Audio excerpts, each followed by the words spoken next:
Hello and welcome to the fourth episode of our new monthly podcast series, Market Matters.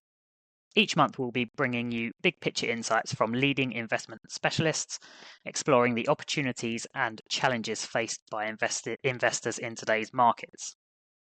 Our guest today is Rebecca MacLean, who is an investment director in the Developed Markets Equity team at abrdn. Rebecca joined abrdn in 2013 as a responsible investment analyst and transitioned to the UK equities team in 2016. She's been working within the responsible investment industry since 2010, having graduated with a BA in experimental psychology from the University of Oxford and holds an MA in international relations from King's College London. Rebecca is manager of Dunedin Income Growth, which has the ticker DIG. DIG seeks to deliver resilient income and capital growth while meeting a strict, sustainable and responsible investment approach. It has a high-quality portfolio mainly made up of companies listed or quoted in the UK or that have significant operations and or exposure to the UK. This means that it can also invest in companies listed elsewhere, which we'll come on to later on. Rebecca, thanks for joining me today. It's a pleasure to be here. Now, can we just start off with your background? How did you get into the investment management industry and what attracted you to the industry?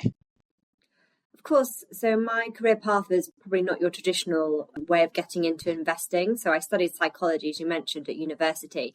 And my first job out of university after my master's was in consulting.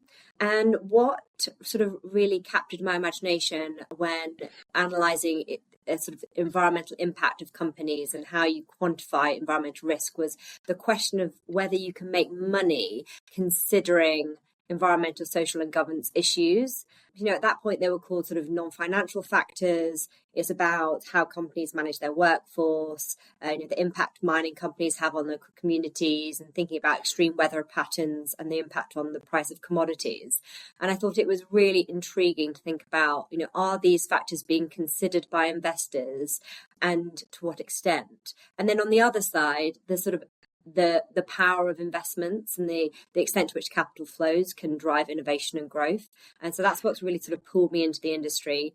I mean, the job is fascinating. I love meeting companies, analysing businesses. I focus mostly on UK and European equity markets. I love sort of getting to know companies, but to be an investor, it's not just about understanding the businesses, it's understanding the psychology of markets. So what is it that the market believes is going to happen in the future to this business? And so it's really fascinating to unpick that. You're at the forefront of what's going on in markets, everyday news is relevant to the portfolios. And so, there's never 2 days are the same. I really, it is fascinating and I find it is an incredibly rewarding job.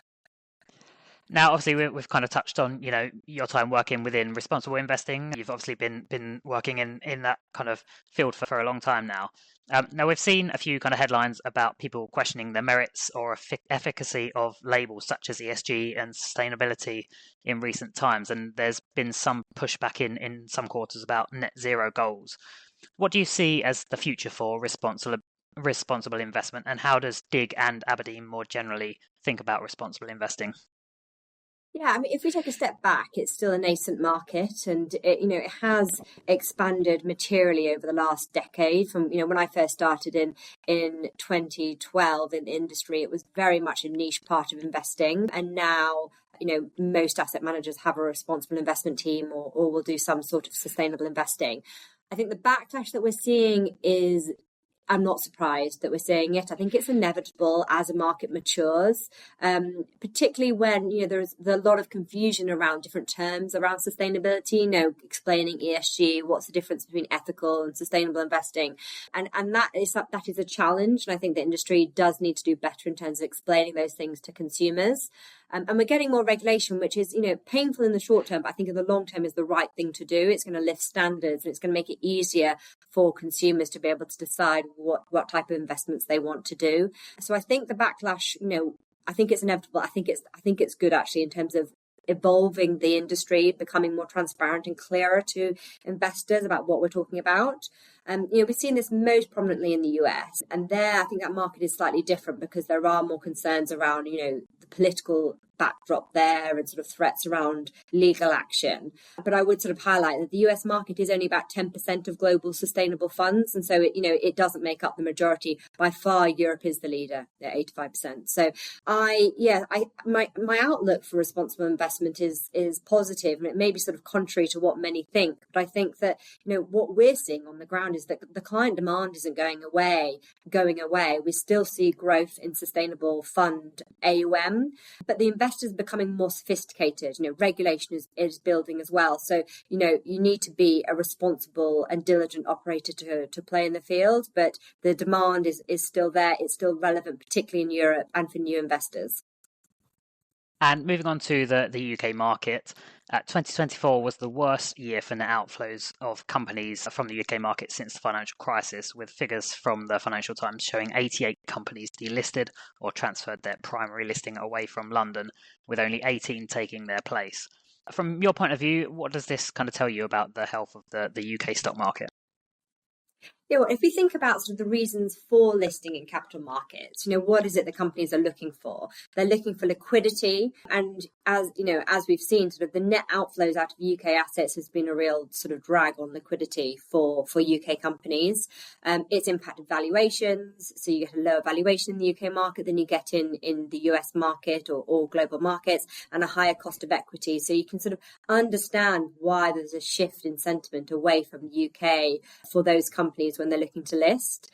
That said, there are, from the IPO pipeline, whilst it is quiet, there are signs of life. So we did have a couple of successful IPOs in the UK market last year. So we had Raspberry Pi, which make low-cost computer boards, and Applied Nutrition, which do supplements. And they've both performed well. And what I hear from the brokers and the banks is that there are a number of companies that are waiting to list in the UK, and it still is an attractive market for them. There are probably a couple of catalysts which would support that. I mean, the first would be valuations, and I think there we're seeing heightened M&A in the UK as international investors take advantage of that valuation discount that you get in the UK market. We probably need to see interest rates coming down a bit further in order to stimulate that demand. And actually, speaking to our economists, they are expecting the pace of interest rate cuts to be greater in the UK and in Europe than compared to the US market. So that could provide some support in terms of the cost of debt. And I think the third element is that liquidity question. It's like, how do we get investors to look back and investing in the UK? I think the challenge has been the pull from the US has been so strong. That's what's really seen where the capital flows have gone to. But it doesn't take much. And if you did get a small change in those capital flows out of US and into UK, it could be material. I think the thing for me that, would concern me as an investor looking at the US market is the level of concentration there. So the top 10 companies in the US in the S&P 500 represented about 40% of the stock 600 in 2018. So that's the top 600 companies in Europe. That is now 160%. So 10 companies are 160% of the European market. That is a high level of concentration. And so any change that you get there in terms of flows out of US and looking to more value-based markets like the UK, which is on less than 12 times PE, over 4% dividend yield, that can be quite material in bridging that liquidity gap. And I think that's what would get people to look and be more optimistic about the outlook for UK equities. And with that valuation kind of, frame mind, whereabouts in the UK market are you most bullish? Well, I'd say it's been a choppy couple of years. So we have, seen some quite material rotations in the UK market, which, can be, depending on how your position can impact performance, but also create opportunities.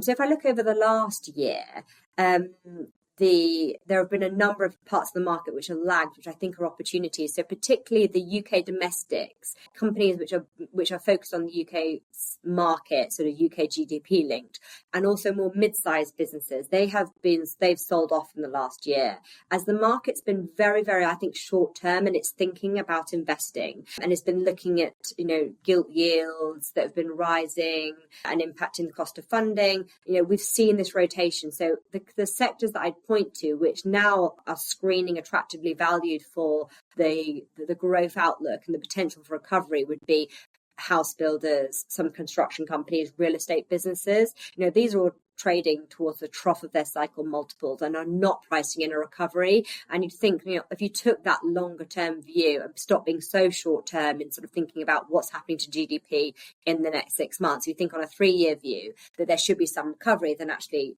those businesses are not priced for that. So I think that would be one area. It would be those domestic mid-sized UK businesses.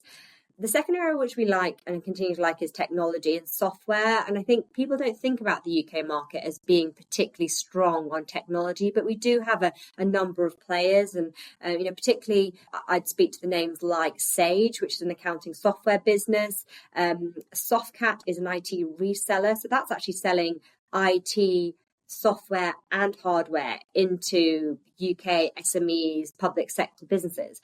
And I think sort of thinking about the dynamics there, technology spend is no longer discretionary as it used to be. It's very much a part of running your business, to maintaining your competitiveness and also driving productivity. All companies are facing labour cost inflation, for example, and one solution to that is in order to improve your efficiency and productivity of your workforce. And so I think that's probably not appreciated, that we do the level of growth that you get. So Sage, for example, is growing its top line 9% is expected to grow 9% over the next couple of years, with low teens earnings growth. It's trading on about 30 times PE for that, but that should be pretty visible because it's recurring revenue. And then Softcat similarly is doing about expected a 9%, 9-10% EPS earnings growth over the next couple of years as well. So we're getting growth, but also I think less cyclicality in that growth, which is, part of the market I think the market doesn't really appreciate when they think about the UK. And moving away from the UK for a moment, Dig can invest overseas, and it does take advantage of that, with around 20% of the portfolio currently invested in companies listed outside of the UK. What role does this sleeve play for Dig? And if the UK market is such good value, why do you have such a high weighting elsewhere? So the UK is good value, and we see lots of compelling cases to invest in UK companies which are trading at attractive valuations. However, it is helpful when building balanced portfolios to be able to look outside the UK. And what we're looking for unique assets and businesses which you can't get exposure to in the UK, but also there's a helpful from an income generating perspective too for Dunedin Income Growth. So thinking about those unique assets, companies like Novo Nordisk, which do the weight loss drug, Wegovy, also ASML, which is a market leader in the hardware required in order to make semiconductor chips. These are both businesses exposed to long-term structural tailwinds, and they're dominant in their markets. Those are, both excellent quality businesses and actually add something different from what you can get in the UK. And then from an income perspective, again, there are a number of opportunities to diversify that income stream by investing overseas. So in the portfolio, we've got Mercedes-Benz, which is, a very well-known luxury car brand. It's got a 7% dividend yield. And so that's sort of helpful from an income perspective. Another name that we have is Volvo Trucks, which does construction trucks, and that's got a 6% dividend yield. And so we do use that overseas allocation to not only get exposed to unique businesses which you can't get exposed to in the UK, but also some of those income-paying businesses as well. Sure. And UK dividends have obviously driven real returns for domestic investors for a while now, but Dig itself looks to balance both income and growth. What are the benefits of focusing on total return rather than kind of one or the other? Well, I think it's an important question, because if you look historically at what's driven the UK market, the majority of the performance has come from dividends of the total return. So you're not getting a huge amount of capital appreciation over the long term, but you're getting most of your return from the dividends that you're paying. And I think if you looked at that data, you'd probably conclude, well, the thing that I need to do as a UK income investor is to find companies that pay high yield, high dividends. The challenge with that is that there is a risk to investing in high yielding companies, because the higher the yield, the less likely it is that company will pay that dividend. So I'd say there's a real sort of beware of high yielders, because, there's a risk attached to them unless they've got, very solid businesses underlying those dividends. There is a risk. And then the other side of the question as well is to think about where that how that capital could have been allocated more efficiently.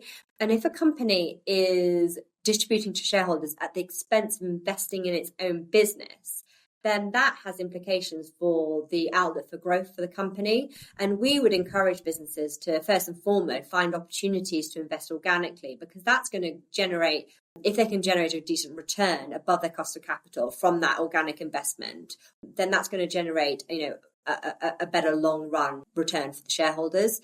So I think that's probably something as well, like maybe there's a bit too much in terms that's being distributed to shareholders, and what is it, what's on the other side that's not being done, which is taking away from that and accounting for that discrepancy in the capital appreciation which you're getting in the UK market. So I think, being a long-term income investor, it's sensible to be looking at companies which not only can provide a dividend, but also are able to provide an attractive capital growth outlook, because the combination of the two will be more powerful in terms of generating long-term shareholder value. And kind of just moving on to general market factors. I mean, we were talking before this and said, this next question is probably a big question to answer. But what surprised you most about 2024? Yeah, I mean, it is a funny question, because I think sort of every day I'm surprised by something. There's always something, and that's the incredible thing about the job, is that every piece of current affairs impacts companies in different ways, and so every day is a surprise. But what I was trying to think, when I was trying to think about maybe some of the themes that surprised me the most last year, and how they're evolving. One that sort of came to mind in the UK context was thinking about regulatory intervention. And the challenge with this is it's very hard to predict where regulators are going to intervene and what's going to be targeted. But we did see a number of examples last year of subsegments of the economy being impacted. So, for example, the CMA launched a formal investigation into the vets market. They're looking at the customers' information, asking for greater transparency, looking at levels of competition. And there are some question marks about sort of what this means in terms of the outcome of the investigation.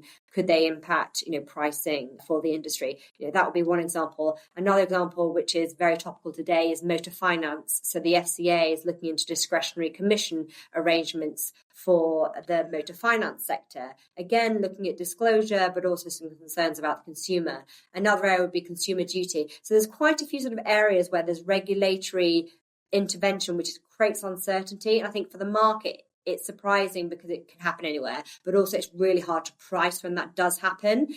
So the market sort of creates a wobble, and then it also impacts consumers and businesses because it impacts confidence, it impacts investment levels. And then I think if you sort of compare this to what we're seeing with the Trump election and the drive towards deregulation in the US, there's a difference there in terms of how the markets are performing. So I'd say sort of that was a surprise. There are some initial signs, though, that the Labour government is looking to address this. So we've had news out in the last couple of days that the Treasury, for example, is looking to intervene in the motor finance case that we just mentioned. We've heard that the Chancellor, Rachel Reeves, is also looking at lending limits for mortgages to favour banks taking on more risk. So there are some potential initial signs that the Labour government, when it's looking for growth, one way of doing that, one way of boosting growth would be to looking at that regulatory framework and maybe making it more conducive to businesses and investments. So that's something which took me by surprise, but I'm hoping that we're having some initial signs that maybe the outlook for 2025 will be more positive.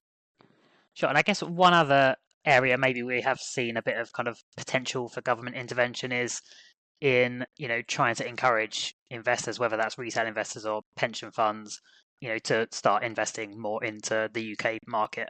I don't know if you have any particularly kind of strong views on, whether that's needed, whether it's a good thing, bad thing. Yeah, I think it's a really good point. I think it is needed. And actually, abrdn has published some research recently which looked at the balance sheets or the wealth across different countries and where that wealth is being distributed. And the conclusion was that the UK holds the lowest proportion of their wealth in investments that are related to equity markets out of the G7.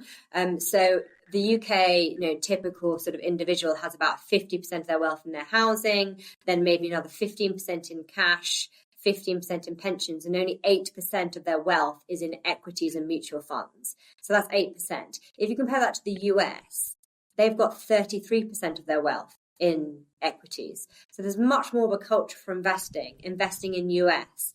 And this takes us all the way back up to the beginning about the health of the UK economy. If you had greater domestic ownership of stocks, then actually that would be supported from a liquidity perspective. So UK ownership of UK stocks has declined from over 50% in the 60s down to only 4.5% today. So it's a very low level of domestic ownership. And I think that's something which does need to be addressed. The benefits of getting people to invest would be around, people setting themselves up in terms of their financial resilience, because generally you expect equities to outperform cash over the long term. It helps people with their retirement funds as well. So how do you fund your retirement spend?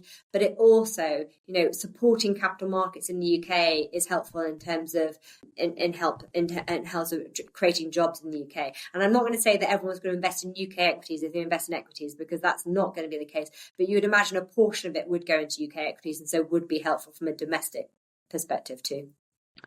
Sure. And kind of looking forward a bit as we kind of come to end of this podcast, what do you see as the biggest challenges facing investors in 2025? Well, there remain a number of macroeconomic factors which create uncertainty. So, thinking about geopolitical risk, what a Trump presidency means in terms of relations with their closest neighbours, but also Europe and China, and how that impacts trade relations globally, the impact of financial health in the US.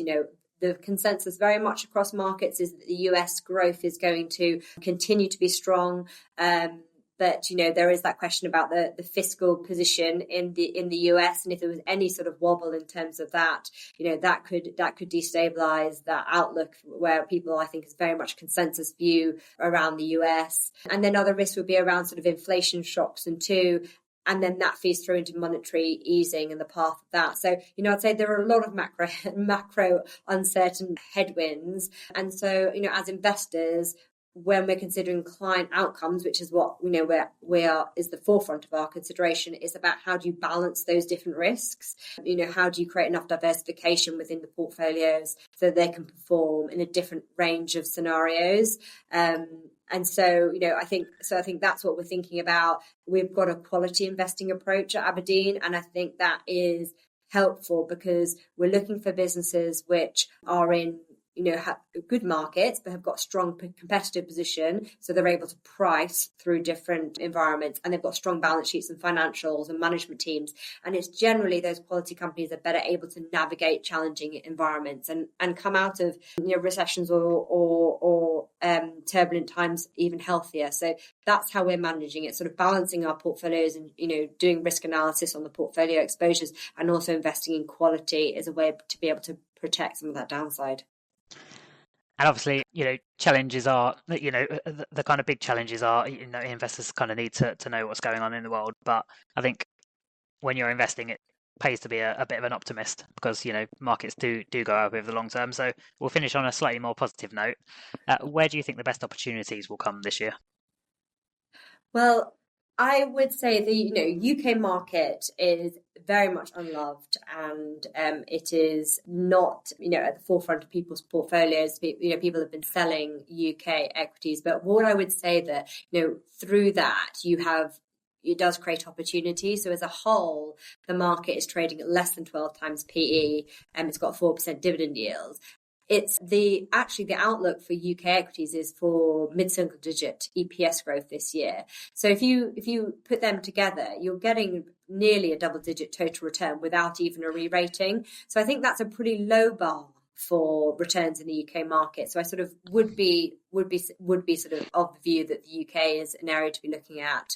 And then, sort of within that, we talked about some of the subsectors, but, I think there are lots of opportunities where you can get exposure to really great businesses that are growing and have strong franchises at discounted valuations to the US market. And I think any change in that sentiment around US and potential capital flows into UK would be supportive in closing that valuation discount. So I'm feeling pretty optimistic about the outlook for the UK and the portfolios that we manage.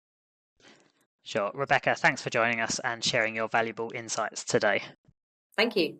If you want to read more market insights, please check out the articles on the Kepler Trust Intelligence website, as well as on Aberdeen's excellent website where you'll find more. We'll link to both in the description. Thanks for listening today, and we hope to see you soon. Past performance is not a reliable indicator of future results. The value of investments can fall as well as rise, and you may get back less than you invested when you decide to sell your investments. It is strongly recommended that if you are a private investor, independent financial advice should be taken before making any investment or financial decision. Please be aware that there can be a time lag when we release podcasts, meaning time-sensitive information may no longer be accurate at the time of publication. Kepler Partners LLP has a relationship with some of the companies covered in this podcast, which may impair its objectivity. Kepler Partners LLP is authorized and regulated by the Financial Conduct Authority.